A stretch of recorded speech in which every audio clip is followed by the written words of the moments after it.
Hello दोस्तों, नमस्कार। आप सभी का हमारे यूट्यूब चैनल स्टडी अंकुश में स्वागत है। दोस्तों, बने रहिए हमारे यूट्यूब चैनल स्टडी अंकुश पर। वीडियो अच्छी लगती तो लाइक कीजिए, चैनल को सब्सक्राइब और नए दोस्तों के साथ शेयर कीजिए। जल्दी से फटाफट से सभी दोस्तों के साथ शेयर करें और वीडियो को एंड तक देखें, क्योंकि वीडियो बहुत ही हेल्पफुल होने वाली है।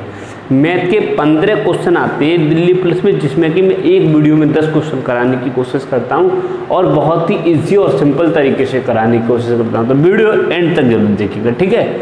हाँ, तो देर न करते हुए बहुत जल्दी स्पीड से और नए कॉन्सेप्ट से शुरू करते हैं दिल्ली पुलिस का मैथ का प्रैक्टिस सेट, जिसमें कि मैं एक वीडियो में 10 प्रश्न कराऊंगा। तो लगाते हैं आज का पहला प्रश्न। तो पहला प्रश्न आपकी स्क्रीन पर अब आ चुका। देखो क्या है पहला। देखो, प्रश्न को बहुत ही अच्छी तरीके से समझेंगे बारी बारी से और हम करते जाएंगे।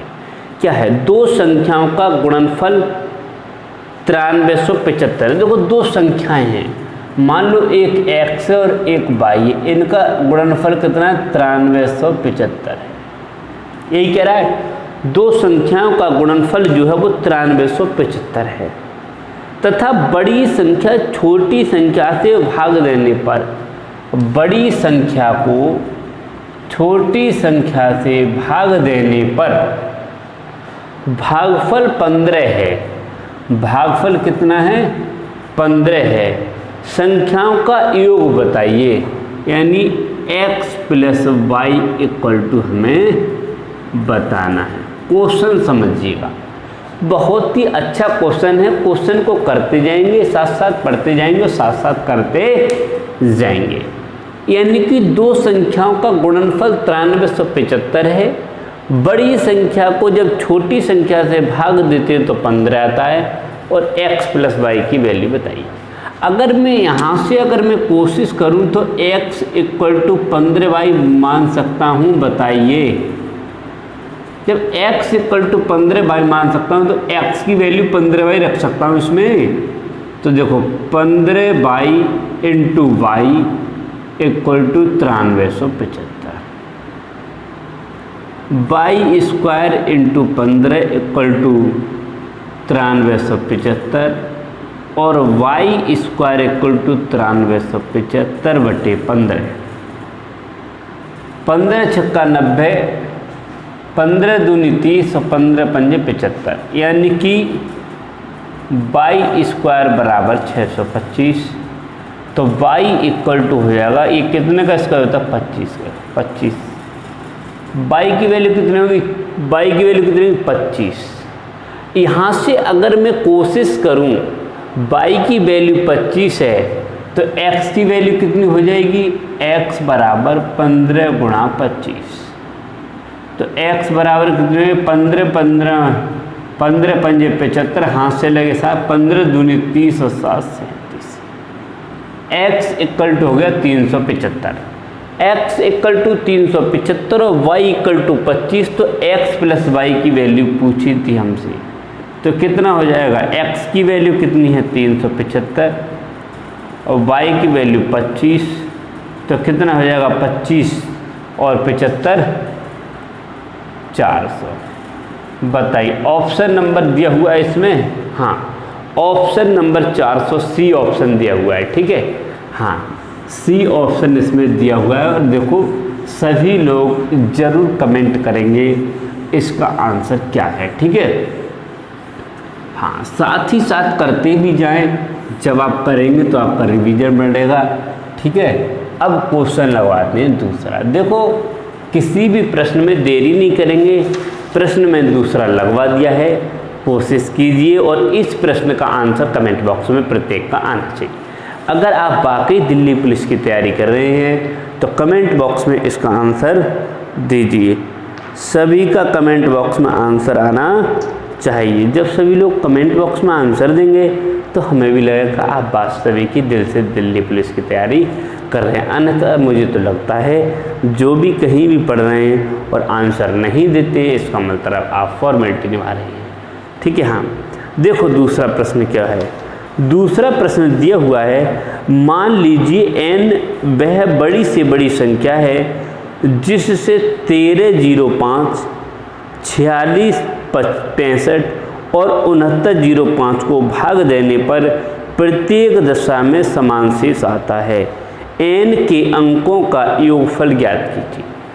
पहला तरीका है इसका, अगर देखो बड़ी से बड़ी संख्या पूछिए तो हमें मालूम होना चाहिए इसमें मासा निकाल लें, और मासा का अगर योग कर दें तब भी हमारा निकल आएगा। लेकिन मासा निकालने के लिए सबसे पहले हमने एक विधि बताई थी। देखो 1305 तीन संख्या दी है, 1305, दूसरी संख्या दी हुई है 4665, 4665, और तीसरी संख्या दी है 6905, 6905। अगर मैं इन तीनों का मासा निकाल लूँगा, अगर आपको मासा निकालना नहीं आता है तो वीडियो की प्लेलिस्ट में जाइए और मासा की बहुत ही अच्छी लासा मासा की वीडियो पड़ी हुई है, उसे देख लीजिए। कभी भी मासा आपको भूलने की ज़रूरत नहीं पड़ेगी।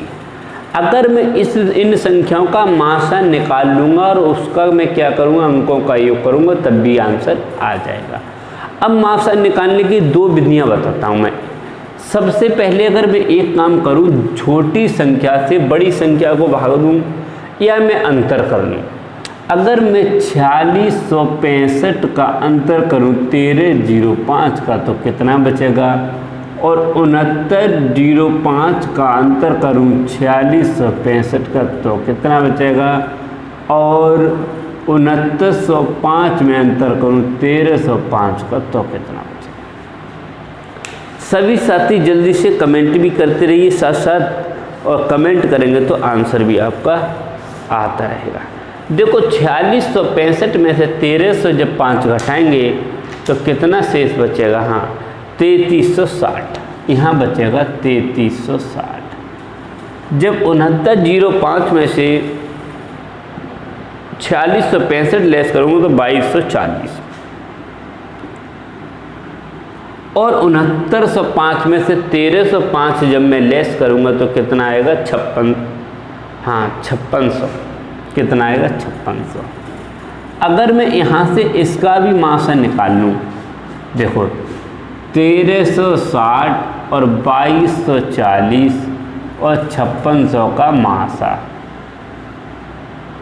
और जो मासा निकालेंगे वही इसकी संख्या होगी। छोटी संख्या कितनी, 2244। 2240 को जब मैं 3360 से डिवाइड दूंगा तो कितनी बार जाएगा, हाँ 2240। देखो एक बार कर दो, 2240 कितना बार गया, 0 2 1 1120। 1120 को जब इससे डिवाइड दूंगा 2240 को तो कितना है, 1120 दूनी 2240, 0। यहाँ से 1120 आ गया। जब 1120 के लिए मैं नेक्स्ट 5600 के लिए भाग दूंगा तो देखो 11 पचने 55 और 11 पंजे देखो 5 बार चला जाएगा। 5 दूनी 10 और 5 एकम 5 और 1 6, 5 एकम 5 यानी 5600। यानी कि मतलब 1100 एक ऐसी संख्या है जो तीनों संख्याओं को डिवाइड कर सकती है। यहाँ से मुझे मिल गया वह संख्या क्या हो जाएगी, वह संख्या हो जाएगी 1120। हमसे इसकी अंकों का योग पूछा तो बता दूं कितना हुआ, 1 + 1 + 2 + 0 बराबर 4। इसका आंसर कितना आ जाएगा, 4। देखो ऑप्शन इसमें 4 ऑप्शन जो दिया हुआ है वो कौन सा दिया हुआ है, जल्दी से बता दो फटाफट से। ऑप्शन नंबर ए इसका आंसर हो जाएगा। ऑप्शन नंबर ए इसका आंसर हो जाएगा। कहीं दिक्कत तो नहीं हुई समझने में प्रश्न के लिए, बताइए। बस यार आप कोशिश करते जाओ। जिस दिन आपने कोशिश करना बंद कर दी समझ लो आपसे वो चीज़ नहीं आएगी। इसलिए प्रत्येक क्वेश्चन में कोशिश जरूर करें। और तीसरा प्रश्न स्क्रीन पर लगवाते हैं। देखो तीसरा प्रश्न क्या दिया गया, दो संख्याओं का योग 36 तथा उनका मासा 4 है। इस प्रकार की संख्याओं के कितने योग में। देखो मासा मान लो 4 है, तो देखो मासा दिया है 4, इसे मैं h मान लूँ, h बराबर 4। Highest number. अब मैंने मासा 4 मार दिया तो वो दो संख्याओं का योग जो दिया था वो कितना दिया था 36। इसका मतलब था मुझे जो मासा जो होगा वो दोनों संख्याओं में दिया होगा। देखो मासा जो होता है वो दोनों संख्याओं में होता है और लासा जो होता है वो एक संख्या यानी सबसे बड़ी संख्या होगी। मासा कॉमन होता है। तो देखो दो संख्याएं थी, देखो एक तो HA थी और एक HB थी और इनका योग दिया हुआ था 36। इसका मतलब समझिए जो A जो है H जो है ये दोनों जगह मासा दोनों जगह होता है। जब हम किसी संख्या का योग करते हैं तो वो मासा जब हम निकालते हैं, जैसे मैंने मासा निकाला 12 का और 8 का, तो यहाँ मासा आया 4। इसका मतलब 4 यहाँ भी और 4 यहाँ भी है, तभी तो मैं मासा निकाल लूँगा इसी में यानी H। अब H की वैल्यू 4 दी हुई थी तो कुछ 4, तो यहाँ बचा A + B बराबर 36 और 4 ने 36, तो A + B बराबर आए 9। तो उन्होंने ये पूछा इनके जोड़े कितने बने। तो पहले 1,8 2,7 3,6 ये तो है, यानी कि कितना है देखो 3,6। देखो कौन कौन से बने हैं जल्दी से बता दीजिए। हाँ 1, कितना दिया हुआ है, हाँ 1,8 2,7 और 4,5।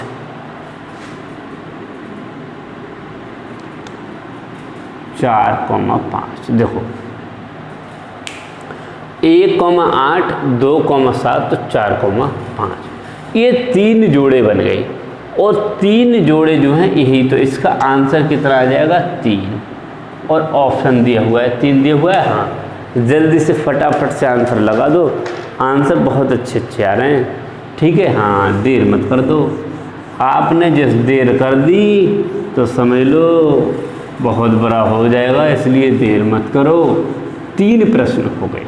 देखो जब आप कोशिश करें, इससे पिछली वीडियो पढ़िए बहुत कम लोगों ने देखी, 10 प्रश्न 10 मिनट में हुए हैं, उसमें 10 से 12 मिनट की वीडियो 10 प्रश्न 10 मिनट में हुए हैं। तो इसका मतलब है ये तो मैंने समझाए थे।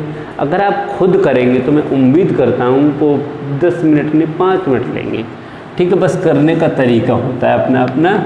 और चौथा प्रश्न देखिए, चौथा प्रश्न क्या दिया हुआ है। चौथा प्रश्न दिया हुआ है 42 सेंटीमीटर त्रिज्या वाले एक वृत्ताकार तार को एक आयत के रूप में मोड़ा जाता है जिसकी भुजाएं 6:5 के अनुपात में हैं। इस आयत की छोटी भुजा बताइए। देखो एक तार था, ये गोल तार था और इसे मैंने इसके आकार में बना दिया, आयत के आकार में।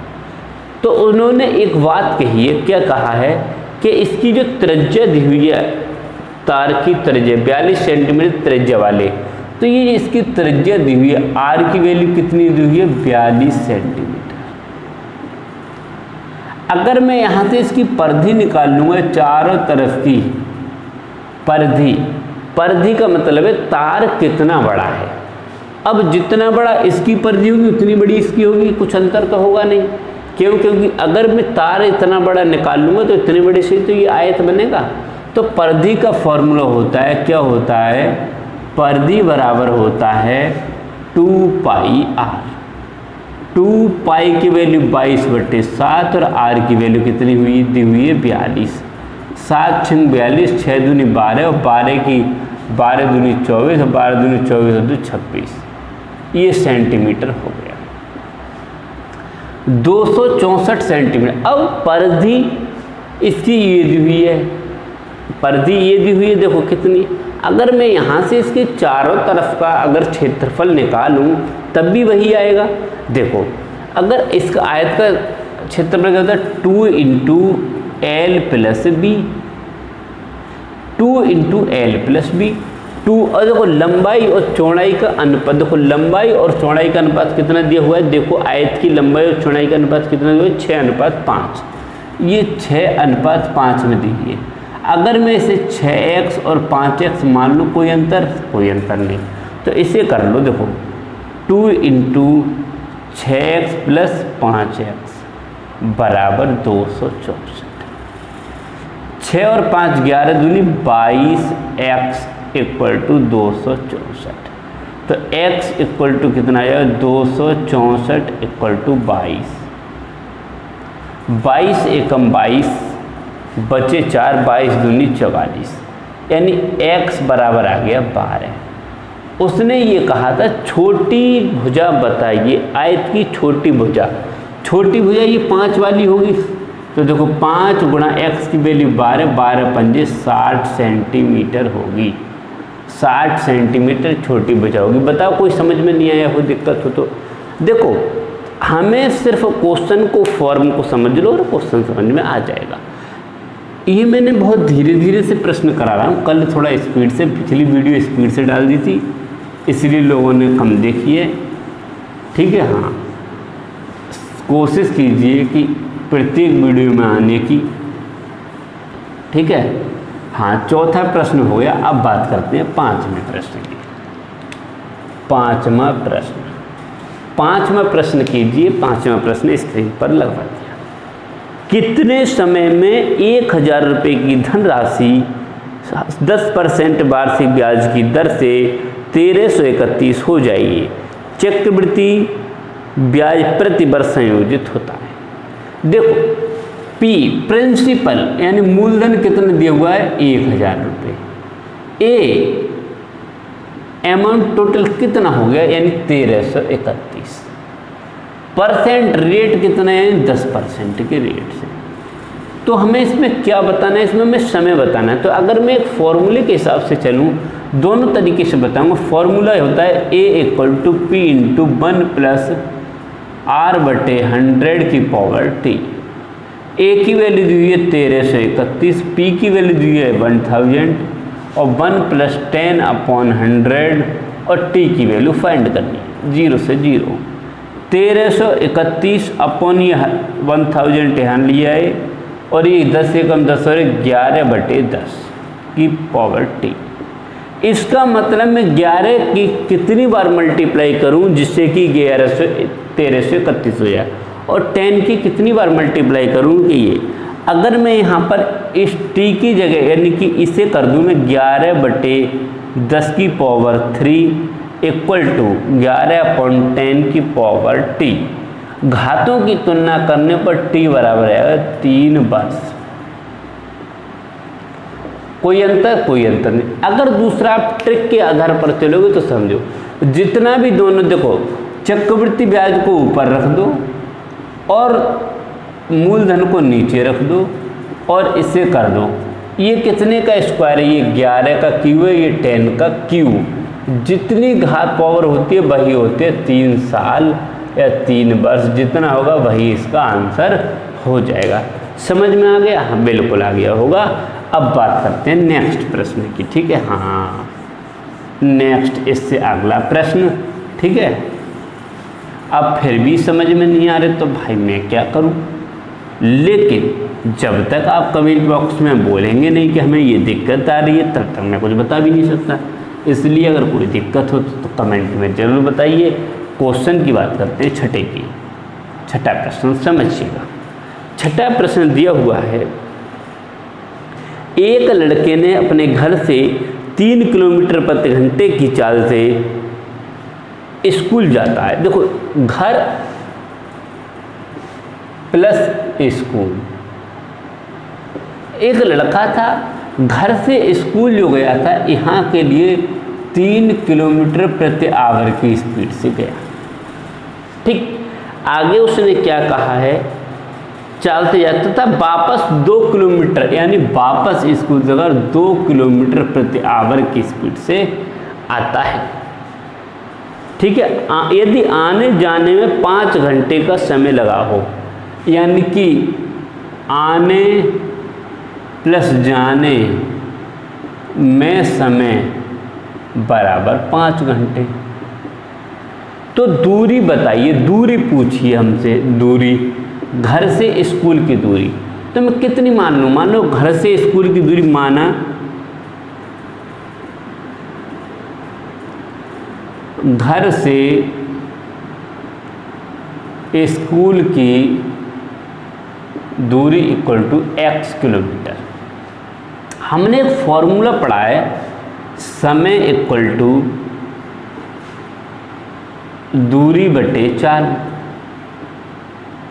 देखो अब समय कितना दिया था, पहले गया यानी टोटल 5 घंटे समय लगेगा, पहले गया यानी x किलोमीटर, कितनी दूरी, कितनी की 3 की स्पीड से, प्लस वापस आया वही दूरी x किलोमीटर 2 की स्पीड से। x की वैल्यू फाइंड करेंगे तो देखो 5, एलसीएम हो गया 6, 2 और 3 यानी कि 5x, 5 से 5 कटे तो x इक्वल टू हो गया 6 किलोमीटर। x इक्वल टू यानी स्कूल से घर की दूरी या घर से स्कूल की दूरी कितनी हुई, 6 किलोमीटर। समझ में आ गया? अब बात करते हैं नेक्स्ट प्रश्न की। ये सभी प्रश्न दिल्ली पुलिस में आए हुए प्रश्न हैं। क्यों, मैंने दिल्ली पुलिस का वही प्रैक्टिस सेट उठाया है, उसी से प्रैक्टिस सेट से मैं प्रश्न करा रहा हूँ जो कि पिछली परीक्षा में आया हुआ है। ठीक है, हाँ, तो देखना ना भूलिए, एंड तक वीडियो देखिएगा। अब बात करते हैं 7वें प्रश्न की। देखो 7वां प्रश्न क्या दिया हुआ है, यदि 12 पेनों का क्रय मूल्य 8 पेनों के विक्रय मूल्य के बराबर है। 12 पेनों का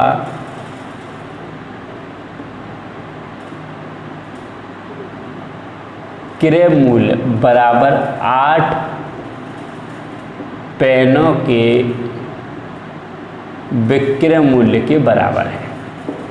ठीक है, तो लाभ प्रतिशत बताइए। पूछा क्या है, लाभ प्रतिशत। क्वेश्चन का फॉर्मेट समझिए और क्वेश्चन को समझने की कोशिश कीजिए। देखो इसने ये कहा 12 पेनों का क्रय मूल्य, जितने रुपए में मैं 12 पेन खरीदता हूँ, जितने रुपए में 8 पेनों के विक्रय मूल्य के बराबर है। अगर मैंने कोई 12 पेन खरीद ली, अगर 12 पेन मैंने खरीद लिए, अगर मैं 8 पेन बेचूं तो उन 8 पेनों को मैं इतने रुपए में बेच सकता हूं जितने में कि मैं 12 पेन खरीद रहा हूं। तो मुझे पेन की बचत कितनी हो रही है बताइएगा। आपने बहुत अच्छी बात कही, अगर मैं 8 पेनों को खरीद रहा हूं और 12 पेनों को बेच रहा हूं, यानी कि जो 12 पेनों का क्रय मूल्य था, अगर वो जो था वो 8 पेनों के विक्रय मूल्य के बराबर था। क्वेश्चन का फॉर्मेट समझिए। अब क्या हुआ, कहने का मेरा मतलब है, समझो कि जितने रुपए में मैं 8 पेन 12 पेनों को मैंने खरीदा था, उतने रुपए में 8 पेन बेच देता हूँ। मान लो मैंने 12 रुपए में जितनी कलमें खरीदी, अगर मैं 8 पेनें बेचूं वो उतने 8 पेनें हमें बचत कर देती हैं, 8 पेनें बचत कर देती हैं। तो बचत कितनी पेनों की हो रही है, 4 की। कितने पर हो रही है, 8 की। परसेंट निकालने के लिए 100, यानी कि 4 पेनें की बचत हो रही है 8 इस पर। और बेच कितनी थी, 12 तो 8 की, 4 दूनी 8 और 2 50 हम, यानी कि 50% का लाभ हो रहा है। दूसरा तरीका, इसको आप उल्टा कर लो, इसे रुपए में इसे इधर कर लो, इसे इधर कर लो, ये रुपए हो गए, ये भी रुपए हो गए, यानी कि बचत कितनी हुई, 4 की। कितने पे हुई, 8 पर, इंटू 100, 4 दूनी 8, 2 50, ऐसे भी आप कर सकते हो। ठीक है, हाँ, तो कितना आ गया, 7वें प्रश्न का आंसर आ गया 50%। 50%, ठीक है, ठीक है। अगला प्रश्न 8वां प्रश्न देखिएगा। कौन सा, 8वां प्रश्न।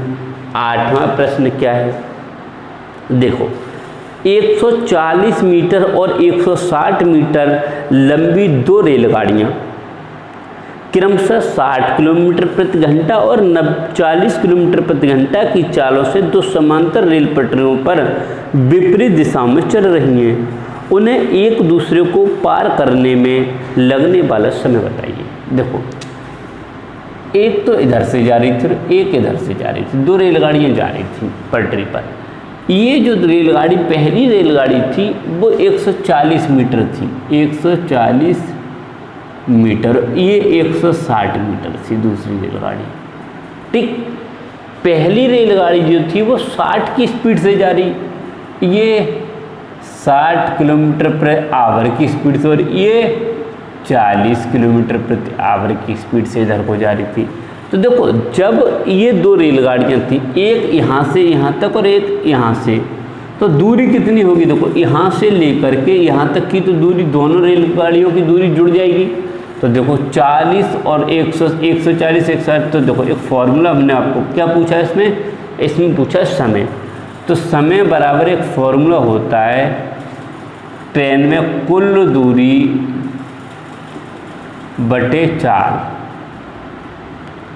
चाल अगर देखो समांतर जा रही हैं तो चालें घट जाती हैं और विपरीत आ रही हैं तो चालें जुड़ जाती हैं। तो कुल दूरी यानी कि ये कितनी दूरी होगी? दूरी होगी 300। चाल स्पीड बढ़ जाएगी। देखो आप इधर से 40 की स्पीड से जा रहे हैं, ये इधर से 60 की जा रहे हैं, तो स्पीड कितनी हो जाएंगी? जुड़ जाएंगी। तो स्पीड कितनी होगी? 100 की स्पीड। ठीक है, अब ये जो स्पीड दी हुई है वो किलोमीटर प्रति आवर में दी हुई है, इससे हम चेंज करेंगे मीटर प्रति सेकंड में। तो 5/18 से हम कर देंगे भाग गुणा। तो देखो 300 गुणा 18 ऊपर और नीचे 100 × 5, 2 0 2 0 18 तिया 54/5, 5 दाएँ 50 और 5 अट्ठे ये हो गए सेकंड, यानी 10.8 सेकंड में ये पूरी दूरी पार, यानी एक दूसरे को पार कर जाएंगी। अब भैया अभी भी समझ में नहीं आ रहा है, मैं इतनी इजी तरीके से बता रहा हूँ, तो बहुत बड़ी दिक्कत आपके सामने खड़ी हो जाएगी। और आप दिल्ली पुलिस की तैयारी कर रहे हैं तो मैं कोशिश करता हूँ आपको समझाने की। ठीक है, हाँ, अगला प्रश्न है नेक्स्ट, यानी कि नमा प्रश्न। नमा प्रश्न समझिएगा क्या दिया हुआ है। नमा प्रश्न दिया हुआ है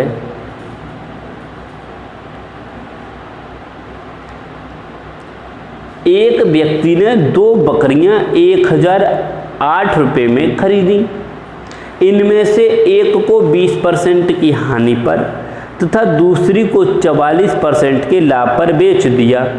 यदि दोनों बकरियों का मूल्य बेची गई हो, यदि दोनों बकरियों एक ही मूल्य पर बेची हों तो जो बकरियां हानि पर बेची उसका क्रय मूल्य बताइए।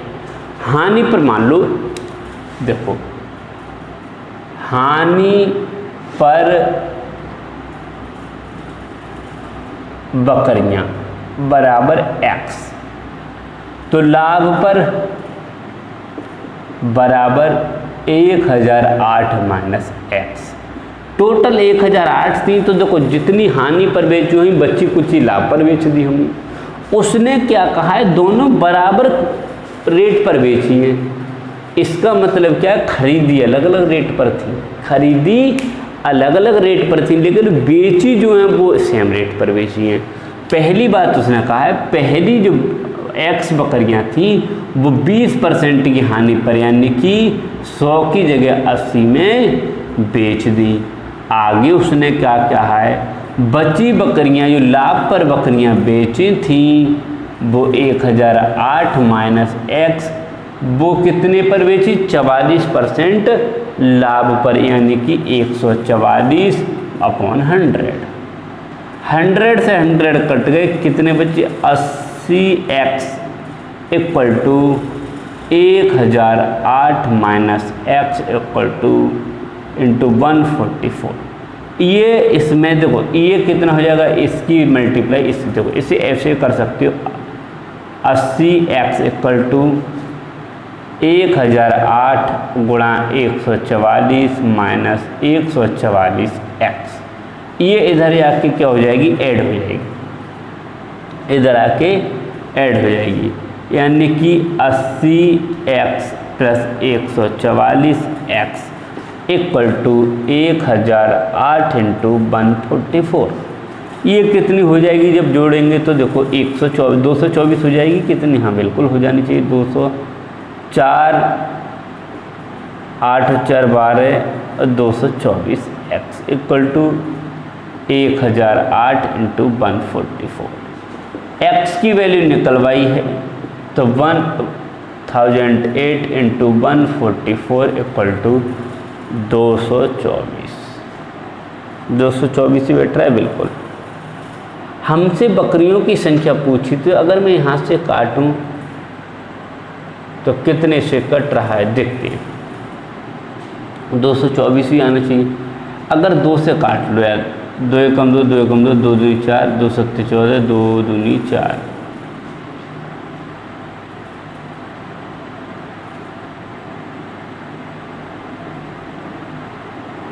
चार से काटोगे, 4 एकम 4, 4 अट्ठे 32, 4 से इसे काट लो, 4 दूनी 8, 3 4 अट्ठे 32, 2 नेम 18 और 2 14। 14 से इसे काट सकते हैं, 14 सत्ते 98 और 14 दूनी 28, यानी x की वैल्यू कितनी हो जाएगी, 9 की गुणा 9 दूनी 18 और 9 सत्ते 63 और 1 64, यानी x की वैल्यू कितनी 648। और ये 648 हानि पर बेची थी, यानी 648 बकरियाँ। 648 जो बकरियाँ थी हानि पर बेची बकरियाँ हैं, समझ गए। हाँ, आज आपको हमने बकरियाँ खरीदना बेचना सिखा दी। ठीक है, ठीक है। अगला प्रश्न करते हैं। नेक्स्ट प्रश्न बात बहुत कम करते हैं, सिर्फ काम की बात करते हैं। ठीक है, हाँ क्वेश्चन, और मैं उम्मीद करता हूँ अंतिम प्रश्न यानी कि 10वां प्रश्न। समझिएगा 10वां प्रश्न क्या दिया हुआ है। 10वां प्रश्न दिया हुआ है, किसी भिन्न के अंश तथा हर में से प्रत्येक में एक जोड़ने पर, अंश x और y हर प्रत्येक में एक जोड़ने पर जो भिन्न प्राप्त होती है वो 2/3 प्राप्त होती है। यदि अंश व हर का योग 3 हो, यानी कि x + y = 3, एक कंडीशन ये दी और एक ही, इससे निकाल लो। 3 की मल्टीप्लाई इधर कर लो, 3x + 3 = 2y × 2। इसे निकालोगे तो 3x - 2y = -1। 3 इधर 2 में से घटाओगे तो एक कंडीशन ये बन गई और एक 2 इक्वेशन बन गई। यहाँ पर 2y है, यहाँ 2y नहीं है, इसमें 2 से मल्टीप्लाई कर लो तो देखो 2x + 2y - 6। इसे कर लो 3x - 2y = -1, जोड़ दो। जोड़ने पर ये कट गया, 5x = 5, x से 5 से 5 x = 1। x = यहाँ से 1 प्राप्त हो गया तो यहाँ से कितना हो जाएगा, y = 2। हमसे वह भिन्न पूछी थी, भिन्न की वैल्यू क्या थी, x/y, x की वैल्यू 1, y की वैल्यू 2, 1/2 आंसर हो जाएगा। ठीक है, तो ये थे आज के हमारे 10 प्रश्न। मैं उम्मीद करता हूँ बिल्कुल आपको समझ में आए होंगे। तो समझ में आए तो वीडियो को लाइक कर दीजिए, नए साथी चैनल को सब्सक्राइब कर दीजिए और दोस्तों के साथ व्हाट्सएप पर, फेसबुक और जितने भी आपके पास ग्रुप हो फटाफट से शेयर कर दिए। मिलते हैं नेक्स्ट वीडियो।